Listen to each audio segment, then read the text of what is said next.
Folks, we got potentially massive news here as Donald Trump is only winning non-college white voters by 19 points. Here is CNN's Harry Enten breaking it down, and then we'll come back and talk about it some more.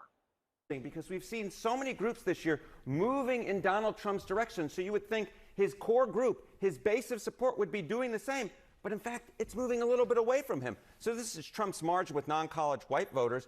Unlike most voting blocs, this group is not moving towards him. It's actually moving slightly away. So you go back 8 years ago, he won him by 33. You go back 4 years ago, he won him by 31. Now what we look is we see that in the latest average of polls, he's only up by 27. Now that may not seem like a lot, but given that we're seeing these double-digit gains, say among black voters or among Hispanic voters in some of the polls, the fact that we're seeing this core group of supporters actually moving away from him, not just off of the 2016 baseline, but the 2020 baseline as well, I think that's a rather interesting development. Shrinkage, as Donald Trump might say, based on what he said the last few days. Why could even a small difference with this group matter? Why can a small difference with this group matter?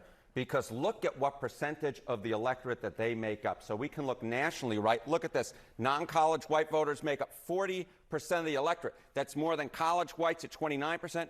All other groups, voters of color at 28%. So this is something that we've seen throughout the board, right? Which is that Donald Trump is making huge gains with groups that make up a smaller percentage of the electorate while he's losing a little bit.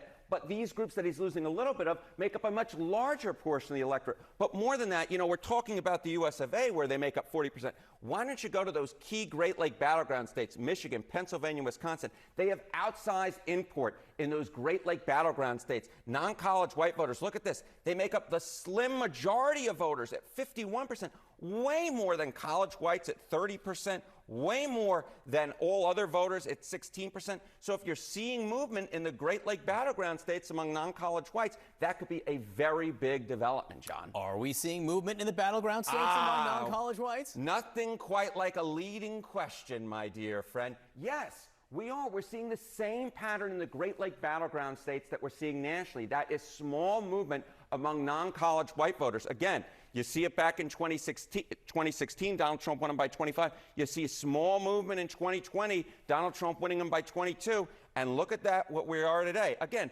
Trump is ahead, but his margins are smaller. And when you have a shrinking margin for Donald Trump among his core group that makes up the majority of voters, it can make up for big shifts among smaller groups of the electorate. And this is why Kamala Harris is still in the ball game right now. It's because even though she's losing big league, she's losing big league among groups that make up a small portion of the electorate, and she's making it up among groups that make up a big portion of the electorate, even if the movements are small. But it's clear here. That is very interesting. That is a clear downward slope in these key states among his key demographic. And if I can, yes, just please for a second. Again, you know, as you're looking here, again, this is where Donald Trump has seen gains, but it's the smallest group in these top two. That's exactly right. Among white voters and non-college whites and college whites especially, they make up a lion's share of the electorate. And so even if you're seeing small movements among these groups, among non-college whites, slightly larger among college whites, it more than makes up, or at least makes up for, the movement among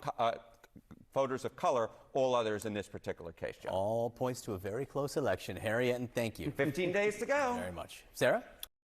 So obviously that was a lot to process, but let's break it down. Non-college white voters make up about 40% of the voting bloc nationally.